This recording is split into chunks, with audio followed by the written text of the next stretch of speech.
Hello అండి. అందరికి నమస్కారం అండి. అందరూ ఎలా ఉన్నారండి? బాగున్నారా? నేనండి ఈరోజు మా రాధాకృష్ణ యూట్యూబ్ ఛానల్లో ఏం కర్రీ చేస్తున్నానంటే గోరుచిక్కుడుకాయ ఫ్రై అండి.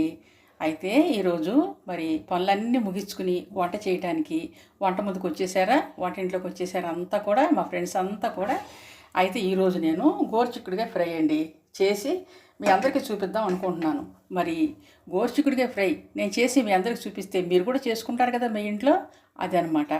అందుకని నేను చేసి చూపిద్దాం అనుకుంటున్నాను. దానిలో భాగంగా ఏంటంటే స్టవ్ వెలిగించి, ఇంకా స్టవ్ వెలిగించలేదండి, వెలిగిస్తాను. కళాయి పెట్టుకున్నాను. ఉల్లిపాయలు చిన్న చిన్న ముక్కలుగా కట్ చేసుకున్నాను. మరి మీరందరూ కూడా చక్కగా చూస్తున్నారా మరి నా ఛానల్ని? ఇవిగండి గోరుచిక్కుడుకాయలు చిన్న చిన్నగా ముక్కలుగా కట్ చేసుకుని ఉడకబెట్టుకున్నాను. మరి మా రాధాకృష్ణ యూట్యూబ్ ఛానల్లో ఈరోజు నేను గోరుచిక్కుడుకాయ ఫ్రై చేస్తున్నాను కదా. మరి ఈ చిక్కుడుకాయ ఫ్రై మీలో ఎంతమందికి అండి ఇష్టం? అయితే చక్కగా ముందు నేను స్టవ్ వెలిగిస్తానండి. మరి చూసేయండి మీరు కూడా. స్టవ్ వెలిగించాను కదా. ఈ స్టవ్ వెలిగించిన తర్వాత ఈ స్టవ్ చక్కగా ఈ కళాయి వేడవుతుందనమాట. వేడయిన తర్వాత నేను ఇందులో నూనె వేసి ఒక చిటికెడు పసుపు వేసుకుని అప్పుడు ఉల్లిపాయ ముక్కలు వేసుకుని వేపేసుకుంటాను.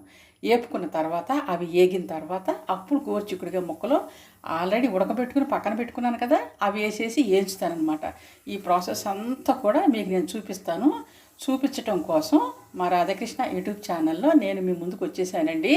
మరి మీరు కూడా బయట పనులన్నీ ముగించుకుని వచ్చేసారా వంట చేసుకోవడం కోసం? వచ్చేయండి మరి. ఇందులోనండి ఒక చిటికెడేమో పసుపు, కొంచెం పచ్చెనగపప్పు, ఆవాలు, సాయమినపప్పు అవన్నీ వేసాను కదా. మరి నేను అవి వేగిన తర్వాత ఉల్లిపాయ ముక్కలు వేస్తాను. చాలామంది అండి ఇందులో వేసిన దినుసులు ఉంటున్నాయి కదా, అవి వేగకుండానే ఉల్లిపాయ ముక్కలు వేసేస్తారండి. అలా ఏమాకండి. అలా వేస్తే ఆవాలు చేదుగా ఉంటాయి అన్నమాట. అట్లా చేసుకోకుండా చక్కగా వివరంగా వండుకోండి వంటకాలని. అప్పుడు మన నోటికి రుచిగా తగులుతుంది. రుచిగా 2 ముద్దలు ఎక్కువ తింటాం అన్నం, అంతే. అలా చేదు కదా, అవి వేగకోకుండా వేయకూడదు అనమాట. ఏమాకండి. సరే మరి ఆవాలు చిట్టపటమన్నాయి. ఉల్లిపాయ ముక్కలు వేస్తున్నాను. ఉల్లిపాయ ముక్కలు మనం కళాయిలు వేసిన తర్వాత కొంచెం టైం పడుతుందండి. అప్పుడు టైం బట్టి ఈలోపు మనం ఏం చేయాలంటే ముక్కలు వేగటానికి ఉప్పు వేసుకోవాలి. టైం బట్టి మనం ఈ ముక్కలు వేగేసి చిక్కుడుకాయ ముక్కలు ఇందులో కలిపే టైంలో ఉప్పు కొంచెం వేసుకున్నాం అనుకోండి, తొందరగా మగ్గిపోతాయి. ఇవ్వండి గోరుచిక్కుడుకాయలు నేను ఉడకబెట్టేసుకున్నాను. చిన్న చిన్న ముక్కలు కట్ చేసుకుని ఉడకబెట్టేసుకున్నాను అనమాట.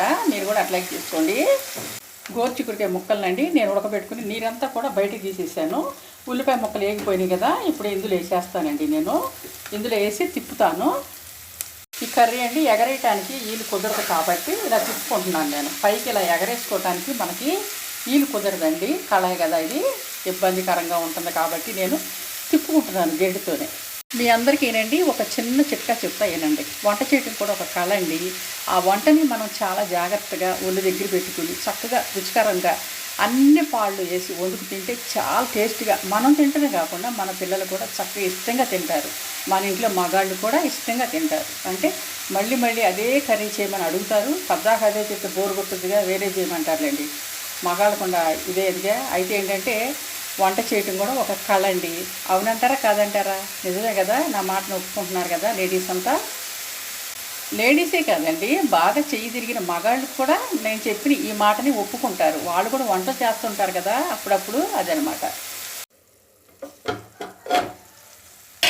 చూసారా చక్కగా మగ్గిపోతుందండి కర్రీ. నాకండి మీతో చాలా చాలా మాట్లాడాలని ఉంటుంది, కానీ లెంత్ ఎక్కువ అయిపోతుంది కదా, అందుకని నేను మాట్లాడకూడదు. అంటే మా ఛానల్ కొత్తగా పెట్టుకున్నాం కదా, చాలామంది పాతాళ్ళు అనుకోండి ఎక్కువ వీడియోస్ తీసినా పెద్దగా ప్రాబ్లం ఉండదు. కానీ మేము కొత్తగా పెట్టుకున్నాం కదండి, నేను తక్కువలో మాట్లాడి తక్కువ వంటకాలు చేయాలన్నమాట. అది లేదంటే మీతో చాలా మాట్లాడాలని, మీకు అన్నీ ఇట్లా వివరంగా చెప్పి మీకు చేసేటట్టుగా, అంటే నేను వివరంగా చెప్పి మీరు చేసుకునేటట్టుగా చేయాలని నాకు చాలా చాలాగా ఆశ కోరిక ఉంటుంది. కాకపోతే లెంత్ ఎక్కువ అయిపోతుంది కదా, అందుకని తక్కువలో ముగిస్తున్నాను అనమాట. కారం వేసుకున్నానండి ఇందులో. నేను ఇప్పుడు తిప్పేస్తాను. తిప్పేసినా మరి కారం వేసి చక్కగా ఇదంతా కలదిప్పినా మరి కరెంటు పోయిందండి. ఇది పల్లెటూరు అవ్వటం వల్ల ఏమో మరి బాగా కరెంటు పోతుందండి మాకు. కారం వేసి తిప్పేసుకున్నాను కదండి. ఇప్పుడు మూత పెట్టేశాను నేను. ఒక 5 నిమిషాలు మగ్గనిస్తానండి. మగ్గిన తర్వాత మళ్ళీ చూసారండి చక్కగా గోరుచిక్కుడుకాయ ఫ్రై రెడీ అయిపోయిందండి. మరి ఈ ఫ్రైని మరి మీరందరూ కూడా చేసుకుని మీ ఇంట్లో పెట్టుకుని మీ పిల్లలకి పెద్దవాళ్ళకి అందరికీ పెట్టుకుని తింటారా? మరి మా రాధాకృష్ణ యూట్యూబ్ ఛానల్లో నేను చేసిన ఈ గోరుచిక్కుడుకాయ మసాలా ఫ్రై మీకు ఎలా అనిపించింది? మసాలా జల్లానండి, కొంచెం పొడి మసాలా జల్లాను. అయితే కరెంటు లేదు కదా, మిస్ అయ్యింది మీకు చూపించడంలో.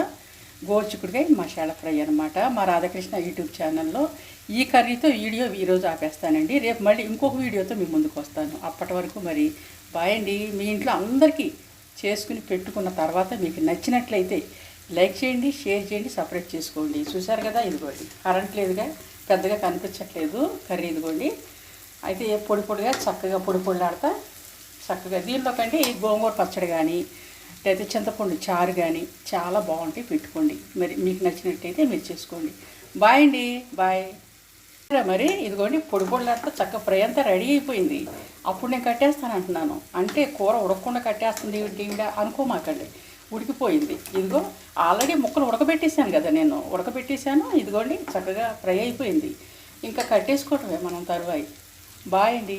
మళ్ళీ ఒకసారి చెప్తున్నానండి, గోరుచిక్కుడుకాయలు ఉడకబెట్టుకోండి. ముక్కలు కోసిన తర్వాత ఉడకబెట్టుకోండి. ఉడకబెట్టుకున్న తర్వాత వండుకోండి. ఎందుకంటే గోరుచిక్కుడుకాయ ఉడకదు, ఫ్రై చేసేటప్పుడు తొందరగా మనకి కందిపప్పులాగా ఉడకదు. అందుకని నేను పదే పదే చెప్తున్నాను అనుకోకుండా చక్కగా ముందు ముక్కలుగా కోసుకుని ఉడకబెట్టేసుకోండి, తర్వాత తాలింపులో చేసుకోండి. చాలామంది ఏంటంటే కాయలు ఉడకబెడతారు, అది పిచ్చి పద్ధతి. అలాంటి పిచ్చి పద్ధతులు మీరు చేయమాకండి. చిన్న చిన్న ముక్కలు కట్ చేసుకోండి. ఇది ఇంత ముక్కలు కట్ చేసుకుని ఉడకబెట్టుకోండి. అయితే ఇప్పుడు ఉప్పు సాలేదు, కొంచెం జల్లానండి నేను. అది